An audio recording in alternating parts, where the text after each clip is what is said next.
Saya Siti Afifa dengan NIM 2001-818 program studi PI PAUD. Video ini dibuat untuk memenuhi tugas mata kuliah Teknoservener dengan dosen penempuh Bapak Hermawan Setiono, SSI, MSI.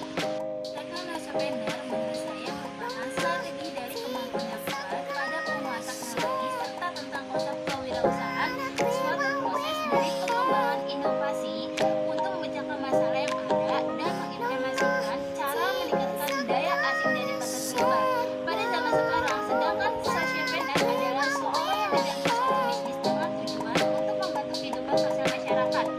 Karena kita lihat permasalahan di Indonesia dan di masyarakat banyak tenaga kerja secara langsung maupun tidak langsung, salah satunya karena meningkatnya jumlah angkatan kerja dalam waktu yang cepat dan jumlah yang tinggi, sementara kesempatan kerja yang tersedia sangat terbatas dan penyebab timbulnya pengangguran. Maka untuk mencegahnya banyak pengangguran di zaman ini, yaitu dengan teknoservener, salah satunya bagian dari pengembangan berwirausahaan atau disebut entrepreneur, sangatlah berperan penting untuk memberikan gambaran berwirausahaan dengan menggunakan inovasi berbasis teknologi. Konsep teknoservener didasarkan pada basis teknologi yang dijadikan sebagai alat berwirausahaan, misalnya munculnya bisnis aplikasi online, bisnis sistem yang sudah gampang dalam melakukan pekerjaan apapun.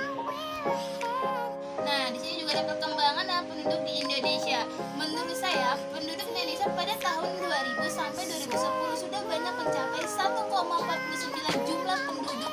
Lalu sampai peningkatnya jumlah penduduk terus-menerus, bahkan sehingga penduduk mencapai 250 juta jiwa pada tahun 2022. Dan menurut saya juga jumlah penduduk akan terus bertambah per tahun. Sebuah kenyataan bahwa banyaknya 7,1 juta penduduk secara jumlah, di mana tahun sebelumnya pengangguran terbuka sebanyak 7,6 juta pada Februari tahun 2013 dan 7,2 juta pada Agustus 2013. Tetapi jumlah pengangguran terbuka yang cukup besar akan memberikan dampak baik secara sosial maupun secara ekonomi, yaitu perkembangan UMKM di Indonesia. Menurut saya dan perekonomian Indonesia dan sangatlah penting juga untuk membantu para masyarakat yang ingin usaha dengan cara meningkatkan jumlah UMKM dilakukan dengan mendorongnya program-program pengembangan wirausaha. Lalu dengan adanya program penciptanya kewirausahaan yang diusung Kemenkop dengan UKM seperti Gerakan Kewirausahaan Nasional atau disebut GKN. Indonesia pada tahun 2011 telah mencanangkan Gerakan Kewirausahaan Nasional atau disebut GKN. Itu sangatlah bagus dengan tujuan untuk meningkatkan jumlah wirausaha Indonesia, mengingat jumlah wirausaha Indonesia serta untuk membantu para pencari pekerjaan yang ingin bekerja dalam berjualan atau berwirausaha. Nah, selain itu di sini juga ada namanya entrepreneurship dan teknologi. Lalu dengan teknoservener ini namanya entrepreneurship, yaitu proses dalam mengorganisasi dan mengolah resiko untuk sebuah bisnis baru. Karena menurut saya dalam bisnis ini dapat satu, mengevaluasi peluang-peluang besar, dua, menghasilkan solusi-solusi peluang besar pada bisnis karena itu sangat dibutuhkan di dalam bisnis agar bisa mendapatkan keuntungan atau peluang besar.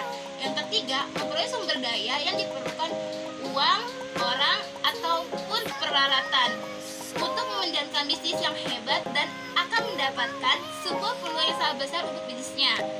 Dan walaupun di dalam entrepreneurship juga harus membutuhkan teknologi sebagai solusi untuk sebagai peluang besar dalam salah satu sebuah persyaratan dari entrepreneurship, karena teknologi merupakan sebuah cara untuk memulai suatu agar dimana efisien biaya dan waktu sehingga dapat menghasilkan produk yang lebih berkualitas dan produk yang dapat dipasarkan dengan baik. Karena pada dasarnya teknologi dapat memenuhi kebutuhan pasar, solusi dan ataupun mengatasi permasalahan yang pada bisnis, juga sebagai perbaikan yang efektivitas dan efisien terhadap produk agar tetap efektif dalam suatu produk serta modernisasi. Dan jenis bisnis. Dan menurut saya kita harus mengetahui dulu jenis bisnis. Nah, di dalam bisnis ada dua jenis bisnis yang dapat membentuk teknologi entrepreneur atau technospreneur, yaitu bisnis lifestyle dan bisnis pertumbuhan tinggi. Bisnis lifestyle adalah suatu usaha yang umumnya tidak tumbuh dengan cepat. Dengan bisnis seperti ini biasanya tidak menarik bagi investor profesional seperti angel investor atau pemodal ventura. Karena dalam bisnis tersebut tidak mempunyai potensi yang cukup untuk menghasilkan kekayaan yang signifikan. Seorang mungkin ingin menjadi bos sendiri, mengatur jadwal sendiri, dan ingin memiliki kendali yang lebih besar. Sedangkan bisnis dalam pertumbuhan tinggi itu sangat besar dalam cepat dalam berbisnis juga.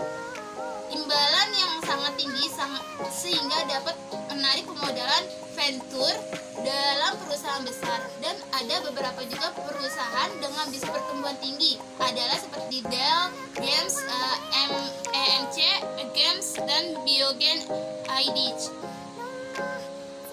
Selain itu juga ada beberapa contoh lembaga bisnis, yaitu karena perkembangan teknologi yang semakin berkembang dapat mengelola bisnis dengan secara digital.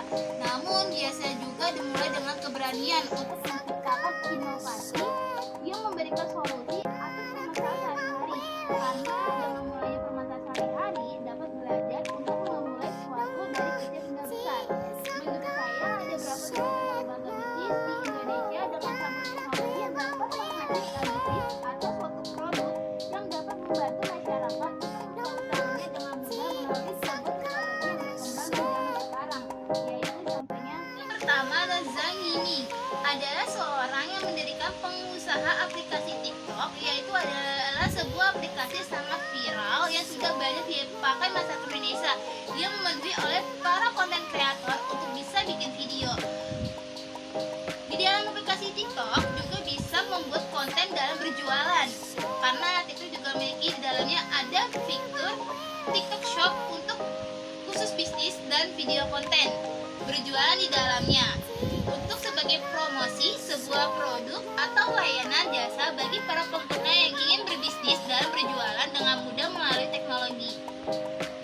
Yang kedua adalah Ferunardi dan Deniarto Kusuma, yaitu seorang yang mendirikan perusahaan Traveloka, yaitu sebuah platform penjual tiket untuk travel untuk memenuhi kebutuhan perjalanan antarskasi lokal dan produk layanan keuangan. Di aplikasi Traveloka ini bisa mengembangkan layanan tiket semua seperti tiket kereta, tiket pesawat, tiket bus, bahkan bisa menyewa mobil dan bisa memesan tempat penginapan di platform Traveloka ini. Yang ketiga, Rocket Internet yang mendirikan perusahaan Lazada merupakan perusahaan sebuah platform toko online di mana untuk berjual secara online pada sebuah macam-macam produk yang dijualkan di Lazada seperti makanan, pakaian, alat-alat, dan kecantikan, sehingga dapat dijadikan sebuah bisnis online yang mudah dengan adanya berjualan melalui teknologi dengan mudah untuk berbelanja di rumah dengan melalui online. Nah, jadi dalam perkembangan kewirausahaan untuk lebih efektif perlu dikoordinasikan yang lebih terstruktur, baik pada dunia pendidikan, teknologi hingga badan kreatif untuk menampung hasil dari teknoserpreneur ini. Sekian dari presentasi saya ucapkan terima kasih. Dadah.